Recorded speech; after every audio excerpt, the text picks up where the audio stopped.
turn out really well. But so much of it is done in post-production that it's hard for me to gauge. It all is going to depend on how much money they give Ariel, who's doing special effects for Dragon Ball, how much money they give him.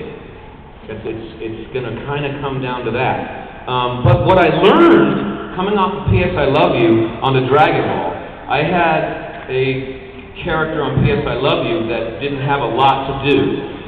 And I didn't bring anything to the table. I was still coming from, I'll be a good little actor, and I'll do what I'm told.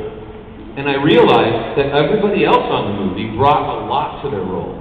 And they probably weren't going to be dissuaded if anyone told them not to do it, you know. And I came off, when I saw the movie, I thought, man, I should have said, I have a cat on my shoulder the whole time, and I won't remove the cat. That's my character.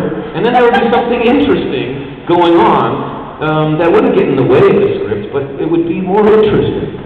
And so when I got down to Durango, and there was some disagreement about the visual look of the character, because they wanted to make the character kind of more beautiful than I wanted to be.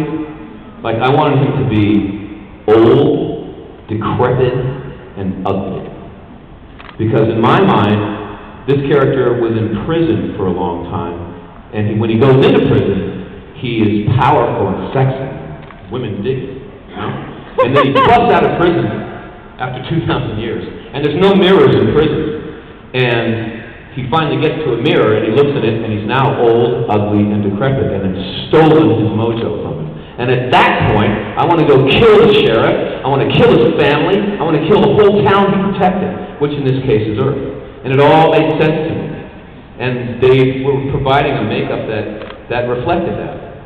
And then they changed their mind, and they went for something I think safer, and the character started looking kind of young and kind of beautiful.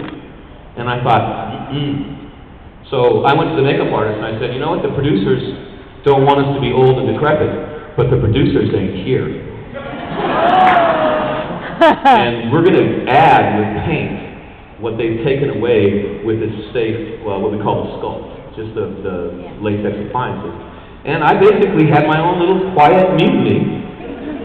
And luckily, the director absolutely agreed with me. He was fighting the same fight, and he was very thankful that I was willing to go to bat. But I kind of figured it would be better to be fired and mess up Piccolo. Yeah.